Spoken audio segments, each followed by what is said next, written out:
6 de dezembro de 1919. Deserto da Argélia. Entre dunas de areia que se estendem até o horizonte, há um buraco. Não é uma depressão natural nem resultado de erosão. É uma ausência, um vazio que parece ter vontade própria. Ao redor não há vegetação, nem vestígios de vida. Apenas silêncio e um calor sufocante. Neste buraco, duas figuras se preparam para algo que a história oficial nunca registrou completamente. Um deles é Cowie, nomeado pela imprensa como o homem mais perverso do mundo, um mágico, ocultista, autoproclamado profeta de uma nova era. O outro é Victor Nurk, um poeta judeu, magro, sensível, com olhos que parecem enxergar além do véu físico. Um homem que, em sua vulnerabilidade, seria perfeito como ferramenta. O que eles estão prestes a fazer não é um turismo místico comum. Não é um retiro espiritual para a autodescoberta. É uma aposta de vida ou morte, um ritual de 28 dias baseado em um sistema mágico do século X que tem a reputação de levar alguém à loucura, matá-lo ou simplesmente apagá-lo espiritualmente. Quem tenta chegar até o fim de tal ritual paga um preço alto, e o preço é sempre a sanidade. Para entender o que aconteceu naquele deserto, é necessário entender quem eram aqueles homens e o que os levou até ali. Aleister Crowley, naquela época, em 1909, tinha uma vida destruída. Seu casamento havia desmoronado. A esposa era alcoólatra e o divórcio estava em andamento. Mas foi exatamente no meio desse caos pessoal que algo aconteceu. Ele subiu ao sótão de sua casa e encontrou um manuscrito, o Livro da Lei. O livro prometia que ele seria o profeta da Era de Horus, uma nova era espiritual que substituiria o cristianismo. E Crowley acreditava nisso com todas as suas forças, com cada fibra do seu ser. Para ele, não bastava estudar o ocultismo teoricamente. Era necessário ir até o limite, testar a própria estrutura da realidade, ir além. Ele não queria apenas paz interior. Era tudo ou nada. Ele precisava ir ao deserto e mergulhar em algo que outros mágicos haviam tentado e falhado. Era uma busca implacável pelo poder. Por outro lado, Victor Nurk era o oposto de Crowley na aparência, mas complementar na essência. Poeta místico judeu, afastado da rígida religião de sua família, Nurk não se encaixava no judaísmo tradicional. Sentia que tudo ali era limitado, que o pecado estava por toda parte, que não havia espaço para respirar espiritualmente. E então Crowley apareceu. Crowley se apresentou como professor, como alguém que poderia guiá-lo além das correntes, além dos limites impostos pela sua religião. Nurk viu nele uma saída, uma maneira de escapar. Mas o que ele não sabia era que seria usado como instrumento, como cobaia, como cronista de um experimento que o destruiria. Antes de ir para o deserto, Crowley precisava garantir que Nurk estivesse pronto, ou melhor, que estivesse quebrado o suficiente para servir. Crowley não acreditava em iniciações suaves. Para ele, o ocultismo exigia sangue, dor e humilhação. Não havia espaço para bondade, nem para compaixão. O caminho para o poder espiritual, na visão de Crowley, implicava necessariamente a destruição completa do ego comum. E foi isso que ele impôs a Nurk. 10 dias antes de partir para a Argélia, Nurk foi trancado em uma sala especialmente preparada e selada. Sem janelas, sem luz natural, completamente nu, sem comida, dormindo sobre arbustos espinhosos que perfuravam sua pele a cada movimento. O frio era insuportável, um desconforto absoluto, uma dor constante que não lhe dava descanso, nem mesmo durante o sono. A ideia, segundo Crowley, era simples. Quebre a resistência do corpo para que a mente se torne vulnerável, criando um estado de exaustão tão profundo que as barreiras entre o consciente e o inconsciente se dissolvam naturalmente. Mas isso foi apenas o começo. Em certo ponto, Neburg já não sabia se era dia ou noite, pois havia perdido completamente a noção do tempo. Crowley entrou na sala. Sem aviso prévio, sem explicação, ele começou a chicotear Neburg impiedosamente, até que o fez sangrar. As marcas se acumularam em suas costas, ombros e pernas, e enquanto o chicote cortava sua pele, Cowley destruía verbalmente o homem. Atacava sua aparência, sua religião, sua identidade. Ele dizia que ele era muito estranho, que nunca seria aceito no judaísmo nem em nenhuma outra comunidade. Ele era uma aberração. Essa sensibilidade era fraqueza, e seu corpo magro e frágil era patético. Tortura física e ataques psicológicos simultâneos, um ataque em duas frentes. Tudo documentado. Sabemos disso porque Neurk escreveu tudo em seu diário. O dilema de Victor Neurk foi registrado em sua obra mágica, onde ele narra cada detalhe dessa experiência, cada humilhação, cada momento de dor e cada palavra dolorosa que Cowley usava para destruir sua psique. E também todas as visões que começaram a surgir depois. Porque, para surpresa de Neburg, ou talvez nem tanto, algo começou a acontecer.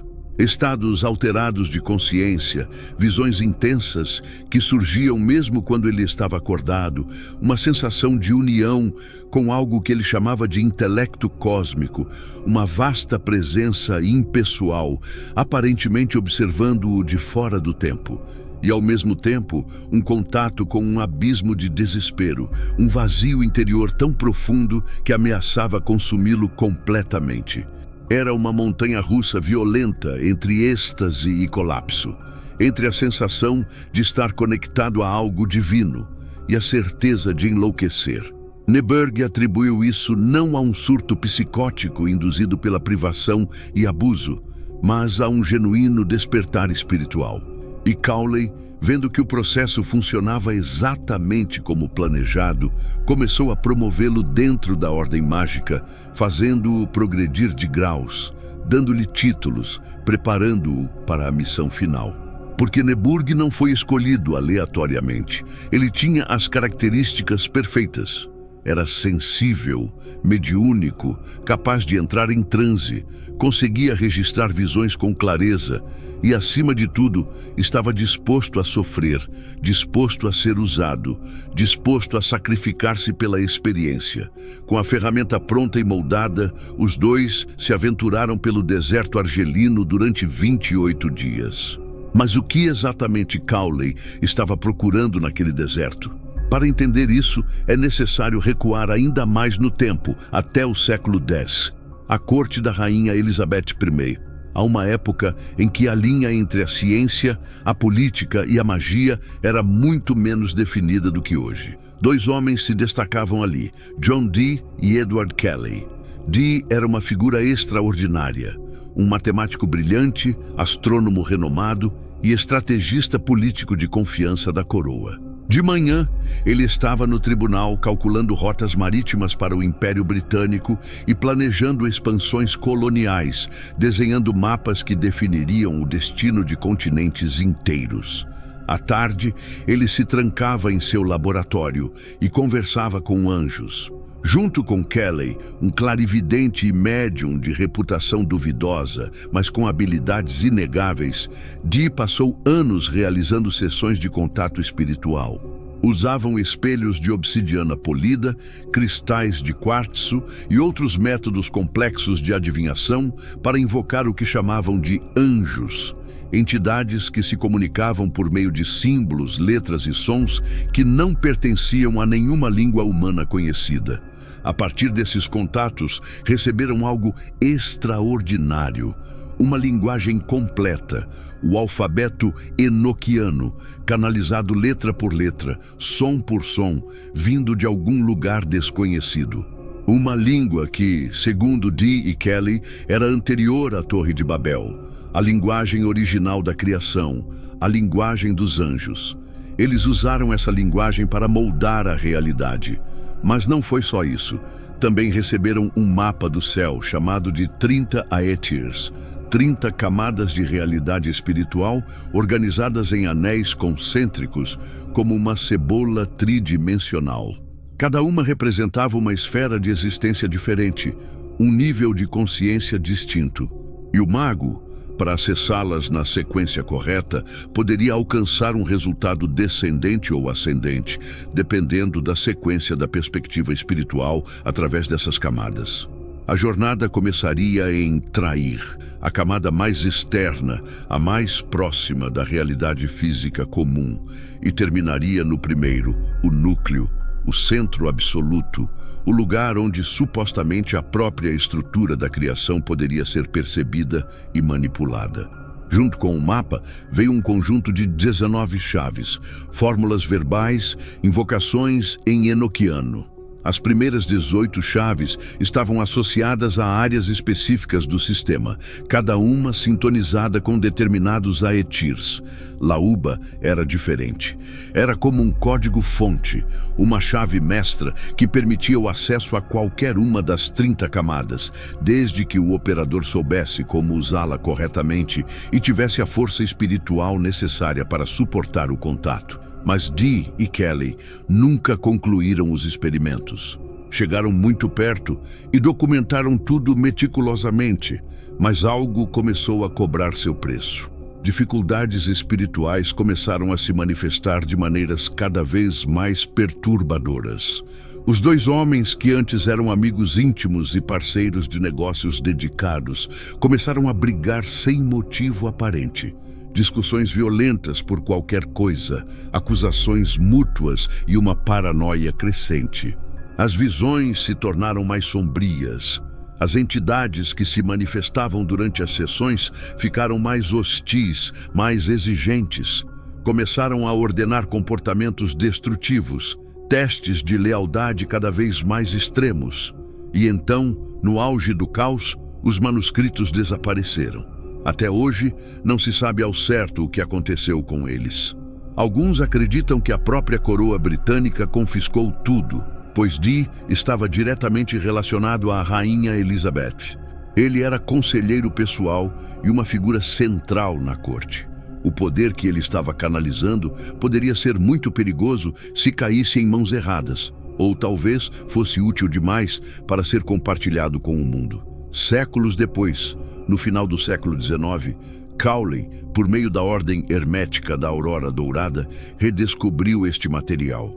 Fragmentos dos manuscritos originais sobreviveram, e Cowley, com sua obsessão característica, mergulhou profundamente no sistema enoquiano. Ele percebeu algo crucial que Dee e Kelly talvez soubessem, mas não haviam deixado explícito.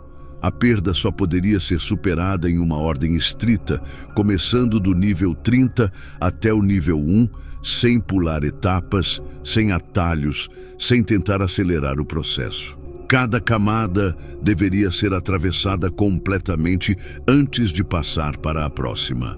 Cada lição precisava ser aprendida. Cada desafio precisava ser superado. E entre um desafio e outro, havia algo diferente no 10º e no 9º Aetir. Não era apenas mais uma camada, era algo, um abismo. Esse abismo era custodiado por Choronzon, o demônio da dispersão. Choronzon não tem forma fixa, nem centro nem foco. Ele é puro caos em sua essência mais destilada. Um ego fragmentado, espalhado em milhares de pedaços. Um colapso absoluto da estrutura psíquica. Não é uma entidade como qualquer outra, é a própria negação da identidade, a morte do eu. Para atravessar o abismo, o mágico precisava que seu ego fosse completamente destruído por aquela força. Não se tratava de uma destruição simbólica, mas literal. O senso de identidade precisava ser despedaçado, espalhado e dissolvido no caos. E então, se o mágico sobrevivesse, se alguma faísca de consciência persistisse do outro lado, poderia ser reconstruída, mas não como antes. Seria algo novo, algo que havia morrido e renascido. Existe um ritual específico de invocação, no qual alguém invoca deliberadamente Choronzon e começa a atacar o ego do mágico. O círculo de proteção serve para conter a força, para impedir que ela se espalhe e destrua tudo ao redor. Mas dentro do círculo, ou deliberadamente fora desse contexto, o mágico precisa confrontar Choronzon diretamente. Se o mágico resistir e vencer, Ou melhor, se ele conseguir se render completamente, mantendo um fio de consciência, ele penetrará e avançará em direção ao novo Aetir.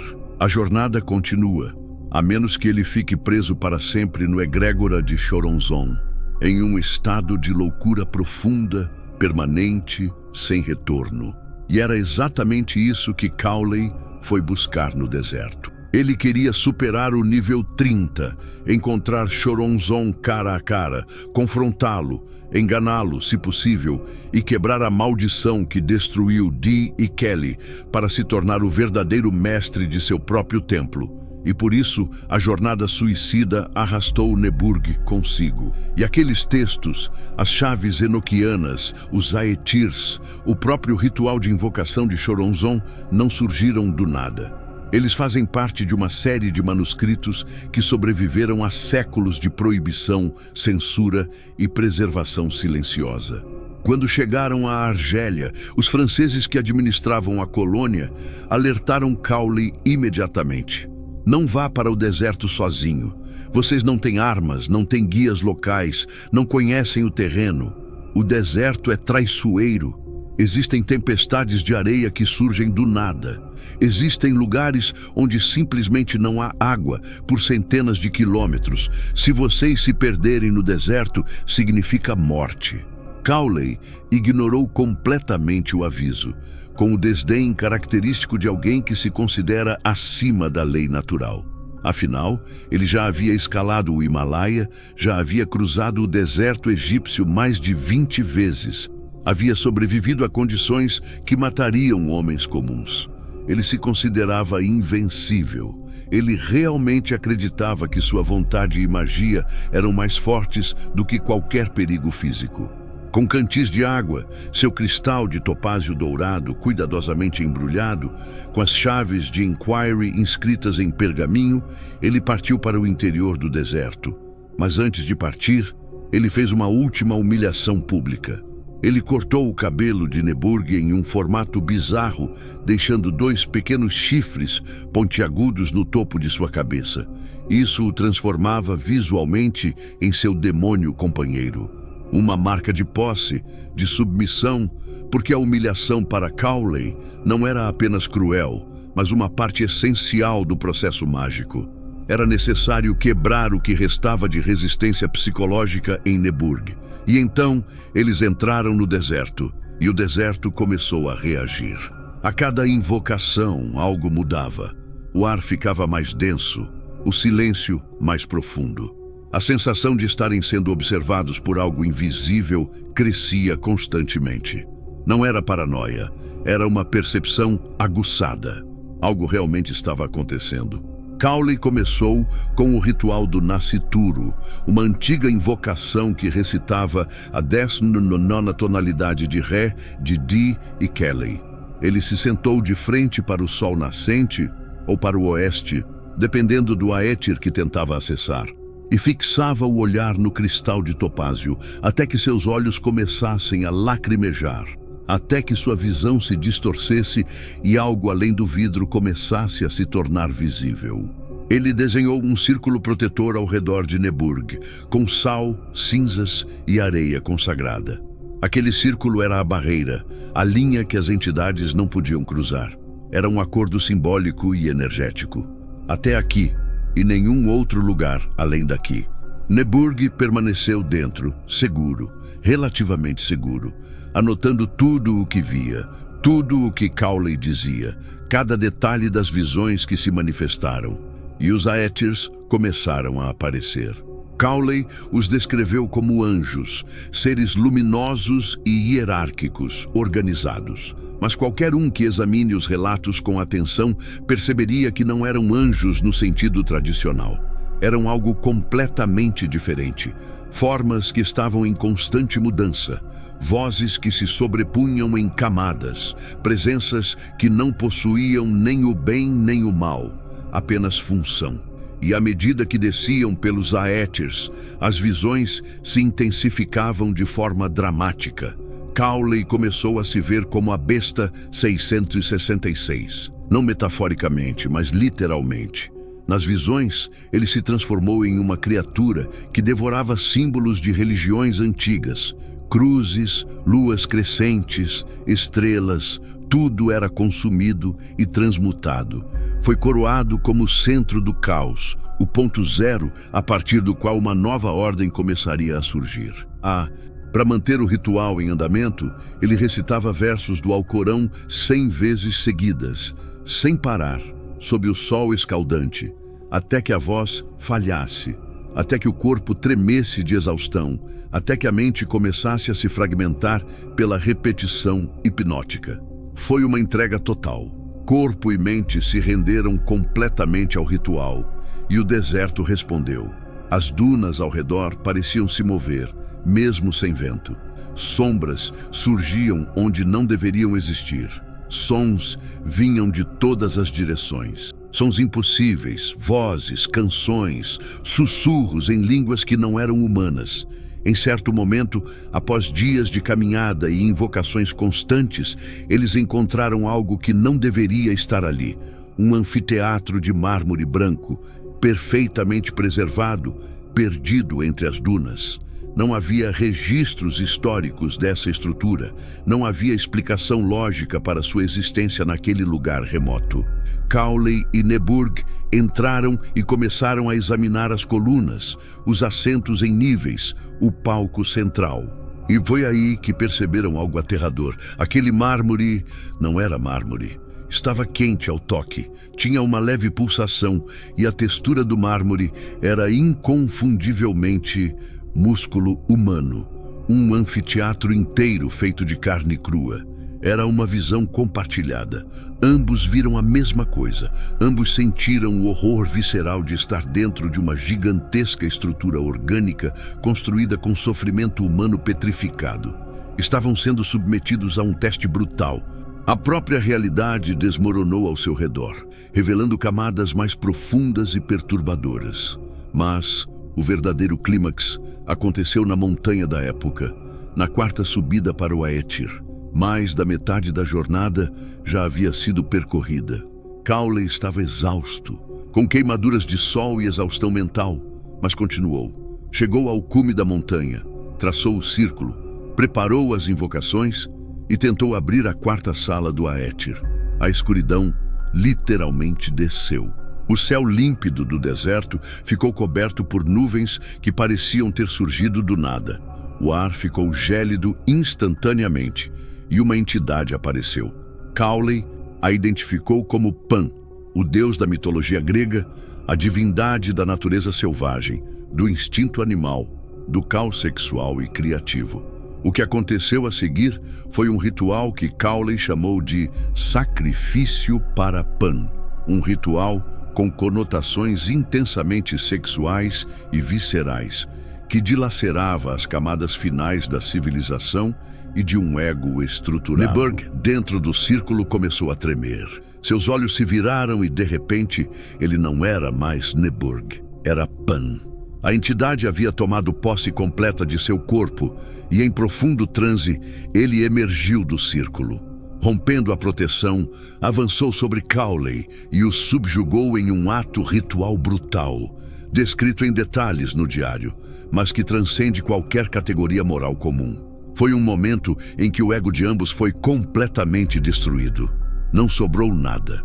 Nada da identidade anterior, apenas força bruta, instinto caos primordial.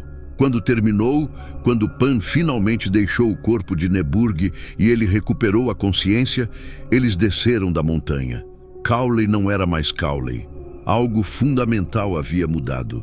Ele se transformou em Nemo, uma palavra que significa ninguém, nada, vazio absoluto. Ele declarou-se oficialmente sem ego, sem identidade, sem eu. E foi nesse estado que se manteve, da dissolução total, até que a intuição final foi alcançada. Ele enfrentaria Choronzon. Se você chegou até aqui, inscreva-se e ative as notificações para não perder os próximos vídeos. Continuamos. 6 de dezembro de 1909.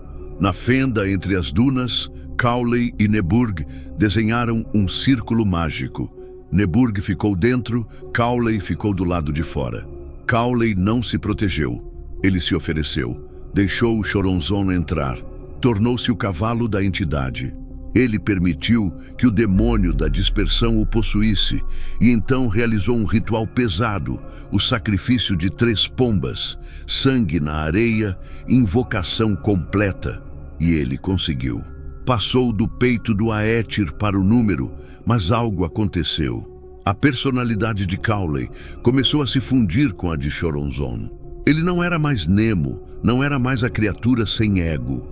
Ele mudou sua abordagem, mudou suas táticas. Tentou seduzir Neburg. Adotou a aparência de uma mulher que estava em New York, em Paris. Ela apelou à piedade, fingiu humilhação. Neburg estava preparado para isso. Cowley já o havia avisado, ele sabia disso. Choronzon usava ilusões, por isso ele resistiu. Mas Cowley realmente, tudo havia mudado. A fusão era real. Neburg então realizou um exorcismo. Ele expulsou Choronzon do corpo de Cowley. Acendeu uma fogueira para purificar o lugar. Eles tentaram queimar a rachadura, selar o buraco na realidade, mas não adiantou nada. O lugar continuava amaldiçoado.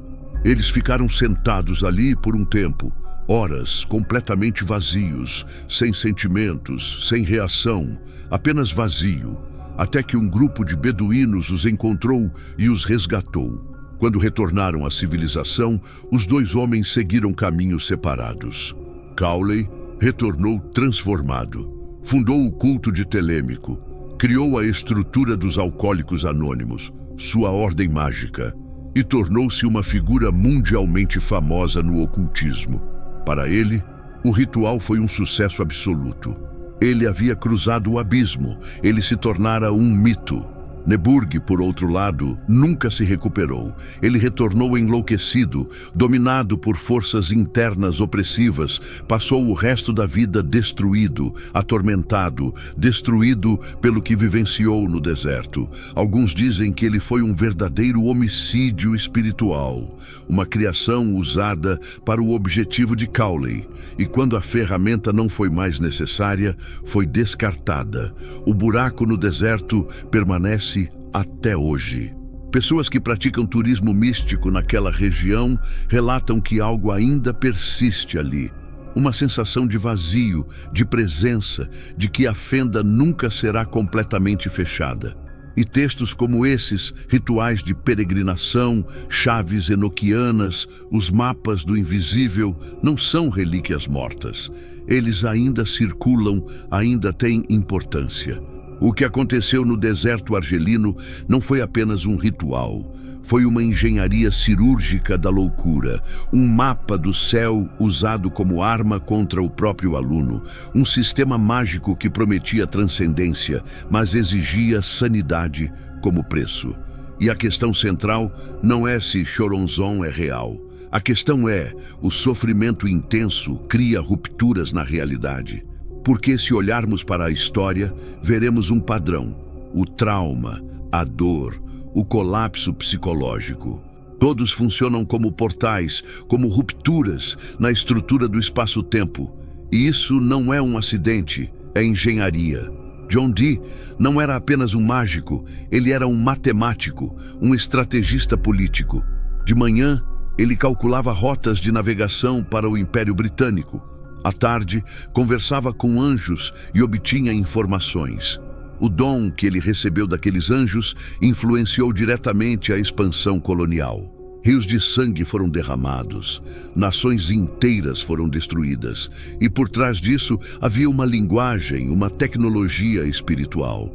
O alfabeto enoquiano não é apenas simbólico, é funcional. E quem sabe como usá-lo tem acesso a camadas da realidade que a maioria das pessoas nem sequer imagina que existam. Cowley compreendeu isso e usou esse conhecimento para construir um culto, para se transformar em um mito, para manipular a própria estrutura da realidade. Mas ele não estava sozinho. Ao longo de todo o processo, ao longo da história, as elites políticas sempre contaram com mágicos, astrólogos e ocultistas como conselheiros pessoais, não por superstição, mas porque sabiam que quem controla o invisível, controla o visível. A realidade não é fixa, é maleável, simbólica, permeável, e há influências que a afetam muito além do físico, camadas sobre camadas, como fatias de pão mofado. E há filtros de informação entre essas camadas. Entidades ou fragmentos de consciências superiores transitam entre elas, e algumas dessas entidades se alimentam do sofrimento humano. É por isso que populações inteiras vivem em uma dualidade constante, divididas, emocionalmente reativas, presas em lutas entre extremos políticos. Enquanto as massas lutam entre si, as estruturas de poder operam no nível em que a consciência coletiva está sendo moldada. A divisão não é acidental. É um projeto antigo, um mecanismo de controle, e rituais como o de Crowley não são coisa do passado. Continuam existindo, adaptados e modernizados, mas a essência é a mesma: sofrimento, trauma, colapso, usados como tecnologia para abrir portais, manipular a consciência e mantê-la invisível, sob o controle daqueles que sabem como acessá-la. Então, voltemos às questões centrais. Choronzon é real ou é um arquétipo, uma estrutura psíquica coletiva? Será que o mago que realiza os rituais paga realmente o preço ou são as pessoas que ele arrasta consigo? E o que o motiva? Na verdade, por trás da aparência sólida deste mundo, existe algo mais profundo. Porque se observarmos atentamente, perceberemos que a solidez é uma ilusão. Átomos, elétrons, força eletromagnética. Tudo isso cria uma sensação de dureza, mas por trás da mecânica quântica existe algo mais. Muito mais estranho, muito mais fluido, muito mais perigoso. E há pessoas que sabem disso, sempre souberam, e usam esse conhecimento para moldar o destino de nações inteiras. O círculo de areia que Crowley desenhou no deserto protegeu Neburg do demônio, mas nunca protegeu Crowley. Por ter escolhido ser o cavalo, ele escolheu deixar-se possuir, e quando retornou, não era mais o mesmo. A questão permanece. Quantas outras pessoas tomaram a mesma decisão? Quantas outras abriram fissuras que nunca se fecharam? E quantas dessas rachaduras ainda estão abertas hoje em lugares que jamais imaginamos?